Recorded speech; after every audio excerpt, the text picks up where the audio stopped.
Shalom Uvracha, à la suite du cours précédent, dans lequel nous avons posé la question quelle était la différence entre l'épisode d'avant le don de la Torah et celui d'après le don de la Torah. A priori, quelle est l'innovation, quelle est la nouveauté? La Torah était étudiée, était même pratiquée et même diffusée avant le don de la Torah. Donc pourquoi Dieu, Akadosh Baruch Hu, en a fait un Mahamad, un épisode si fort, non seulement pour le Ham Israël, pour le peuple juif, mais aussi pour l'humanité, ce fameux 6 Sivan de l'an 2448 de la création du monde, il y a 3324 ans, où Akadosh Baruch Hu a fait trembler la terre pour enfin donner et prodiguer à 100% la Torah au peuple juif. Nous avons entamé une réponse à travers les 3 fondements de l'univers: Dieu, Israël et la Torah. Nous avons répondu à travers Dieu, le Créateur, celui qui donne la Torah, qui lui-même en quelque sorte n'était pas le même entre avant et après le don de la Torah. Avant le don de la Torah, Dieu ne faisait que donner sa sagesse. Après le don de la Torah, il a donné son essence. Et là, il se trouve dans la Torah. Il ne fait plus que donner un reflet de lui-même. Mais c'est son essence et son identité propre qui s'y trouve dans la Torah. Ensuite, à travers le deuxième fondement, Israël, lui-même n'a plus les mêmes capacités entre avant et après le don de la Torah. Avant le don de la Torah, le patriarche, qui par esprit divin recevait les paroles célestes, ne pouvait pas faire grand-chose à part de les écouter, de les suivre. À partir du don de la Torah, Dieu donne la possibilité et la capacité à tout à chacun, bien entendu, s'il a le niveau nécessaire et demandé, de pouvoir amener des chidushim, des véritables nouveautés, de pouvoir même être posek, décider d'une halakha. Acharei rabim la'atot, on doit suivre la majorité. Les chachamim ont la capacité, à travers les 13 étapes d'études, de pouvoir décider, innover des sujets de Torah. Et nous avons relaté l'histoire de Rabbi Eliezer, que vous pourrez voir dans le shiur, dans le cours précédent. Aujourd'hui, nous continuons notre réponse et nous finirons à travers le dernier fondement de l'univers,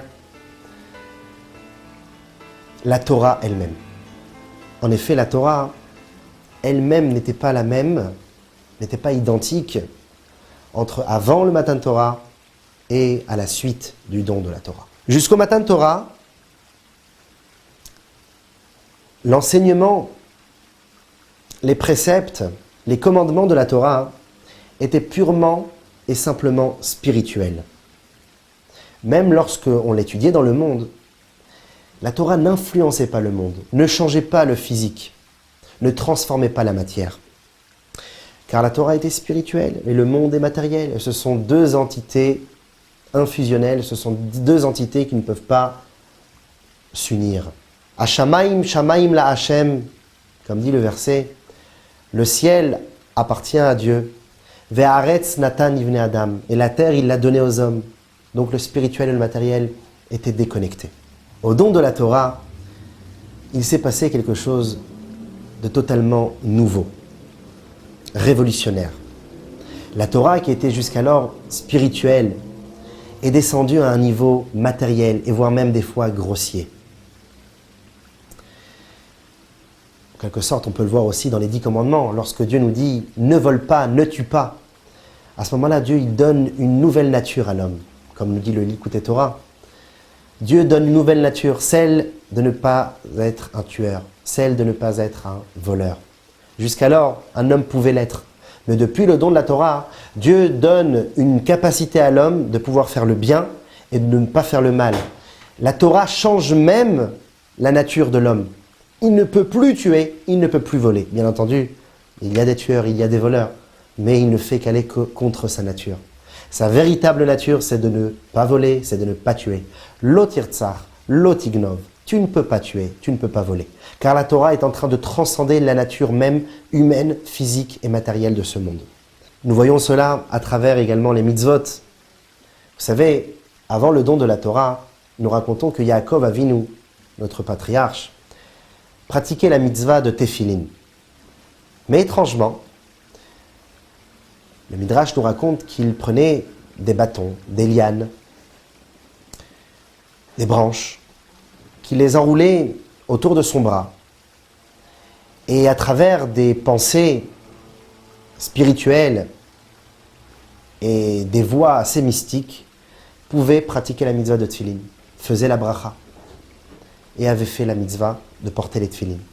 Mais à la suite de cela, les lianes et les branches d'arbres qu'il avait utilisées, il les jetait, car elles n'avaient plus de sens kadosh, elles n'avaient plus de sens saint. À partir du don de la Torah, les tefillin, qui sont faits non pas avec du végétal, des branches, mais avec de l'animal, de la peau de bête, devient kadosh, même lorsqu'on ne peut plus les mettre, même lorsqu'elles deviennent invalides. Et c'est la raison pour laquelle les tefillin sont tout le temps kadosh, même lorsqu'elles ne sont pas posées sur le juif. Car la peau de bête elle-même s'est fait transcender, s'est fait transformer. Elle est devenue elle-même sainte. On voit une notion ici très forte, celle du spirituel qui descend vers le matériel et le transforme, jusqu'au point où le matériel s'élève vers le spirituel. Où un Sefer Torah peut être aussi écrit avec une peau de vache, qui avant ça n'était qu'une vache, mais là s'élève à un niveau beaucoup plus haut. Le Midrash dans Shemot Rabbah, chapitre 12, et le Midrash Tanchuma, Parashat Vaïra, chapitre 16, nous dit la chose suivante. Cette métaphore est assez prenante. Mashal le meler shegazar shebnei romi lo yirdu les Surya. La métaphore est que, on parle ici d'un roi qui a décrété que les peuples, la population de Rome ne peut pas descendre en Syrie. Et la population de Syrie, Surya, ne peut pas monter à Rome. Eh bien, de la même manière, lorsque Akadosh Baruch Hu a créé le monde, il a décrété que Hashamaim Shamaim la Hashem, le ciel, c'est pour moi. Ve'aretz Natan Ivne Adam, et la terre, il l'a donnée aux hommes. La Torah, vous me la laissez. Vous vous occupez du matériel, votre parnassa, vos enfants, votre vie de tous les jours. À certaines personnes, à certains emblèmes du peuple juif, tels que les patriarches, Dieu leur a donné un certain esprit divin. Mais Hashamaim Shamaim la Hashem, le mystique, le spirituel appartient à Dieu. Keshe bikesh liten la Torah, lorsque Akadosh Baruch Hu a demandé de donner la Torah au Ham Israël, car c'est une véritable union comme un khatan et une kala, et le fiancé fait la demande à sa kala, à sa fiancée, de vivre le reste de ses jours avec elle, avec lui. Eh bien, Akadosh Baruch Hu fait la demande au Ham Israël. Prenez ma Torah, acceptez-la. Bitel et Takzera, il a annulé le décret. Ve'amar, et il a dit Dieu. Tartonim ya'alu la elyonim, les mondes inférieurs s'élèveront vers les mondes supérieurs. Ve'elyonim yirdu la tartonim, et les mondes supérieurs influenceront, descendront et transformeront le matériel, les mondes inférieurs. Ve'ani amatril, et je commence, je suis le premier à le faire. Comme il est dit, Vayered Hashem alar Sinaï, Dieu descendit sur le mont Sinaï, Ve'el Moshe amar Allah el Hashem. Et il a dit à Moshe, toi monte vers Dieu. Moi je descends vers toi, et toi monte vers moi. Afin d'intérioriser, d'intégrer cette idée qui est celle de prouver qu'il y a ici une différence énorme et fondamentale entre avant le don de la Torah et après le don de la Torah, nous allons amener un exemple qui est aussi bien sûr ramené par nos chachamim, par nos sages. C'est une métaphore qui a été donnée donc par le Shir HaShirim, le cantique des cantiques. Il est écrit comme ça.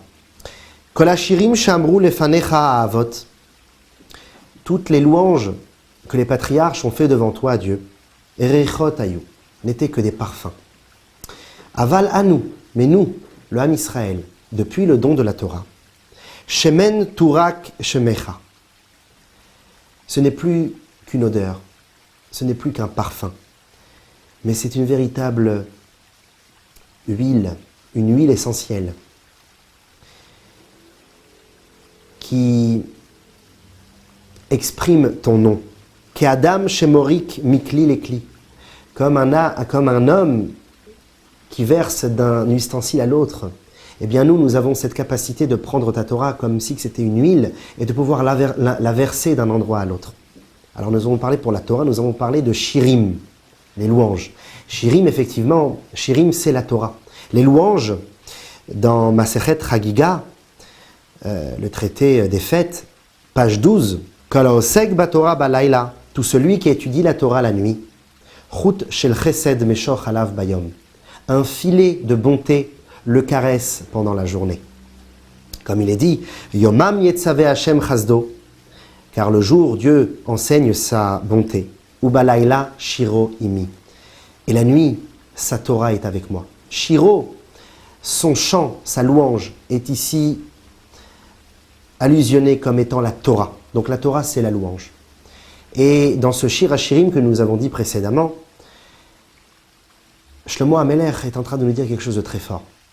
Il nous dit que les patriarches n'avaient que le niveau de l'odeur, le parfum. Alors que nous, depuis le don de la Torah, nous avons le niveau de l'huile essentielle. Nous pouvons trouver 3 différences fondamentales entre l'huile et le parfum. Première différence, le parfum n'est seulement que la conséquence de l'huile. C'est son reflet. C'est son expansion.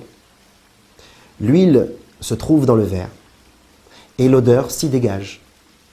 Donc on voit que l'odeur est quelque chose qui ne fait pas véritablement part entière avec l'huile elle-même. Alors que l'huile, c'est le etzem hadavar, c'est la chose elle-même. C'est l'essence de cette odeur. Deuxième différence, l'odeur est assez, dirait-on, illimitée. Tant qu'il y a l'huile dans le verre, je peux toujours sentir l'odeur. Alors que lorsque je déplace un petit peu d'huile d'un endroit à l'autre, j'ai enlevé de l'huile du précédent verre pour l'amener dans un autre verre. Donc on voit que l'huile peut être déplacée. Alors que l'odeur, bien qu'elle se déplace, a l'air d'être illimitée. Toujours et continuellement, on peut la sentir. Troisième différence, l'odeur du parfum, à un certain moment, est en quelque sorte dégagée par le vent, par l'air. Et on ne sent plus l'odeur. Alors que l'huile, lorsqu'elle a imprégné un endroit, comme une tache d'huile sur une chemise ou sur une feuille, eh bien, c'est très dur à enlever. Et bien, de la même manière qu'il existe donc une différence, 3 différences fondamentales qu'on vient de citer entre le parfum et l'huile essentielle, et bien de la même manière, 3 différences fondamentales que nous avons vues précédemment, à savoir entre avant le don de la Torah et après le don de la Torah.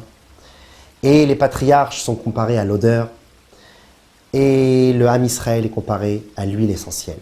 La Torah et les mitzvot des patriarches ne sont que le reflet de la divinité. Alors que les Torah et mitzvot du Ham Israël depuis le don de la Torah, notre Torah, nos mitzvot, eh bien, c'est l'essence de la Torah, c'est l'essence des mitzvot, car Dieu s'y trouve. Ce n'est plus seulement sa chorma, comme on a vu tout à l'heure, mais Dieu se trouve lui-même en quelque sorte dans l'enseignement qu'il nous donne. Deuxième différence, la Torah et les mitzvot des patriarches étaient en quelque sorte le reflet d'une mystique, d'une spiritualité qui était donnée seulement au ciel. Une Torah céleste en quelque sorte. Depuis le don de la Torah, pour tout un chacun, la Torah a été déplacée du ciel, déracinée d'en haut. Lo bashamaim hi, elle ne se trouve plus dans le ciel. Elle a été donnée en bas, sur terre. L'odeur a l'air d'être infinie lorsqu'on la sent. Comme cette Torah qui se trouvait dans le ciel, qui avait l'air d'être partout à la fois.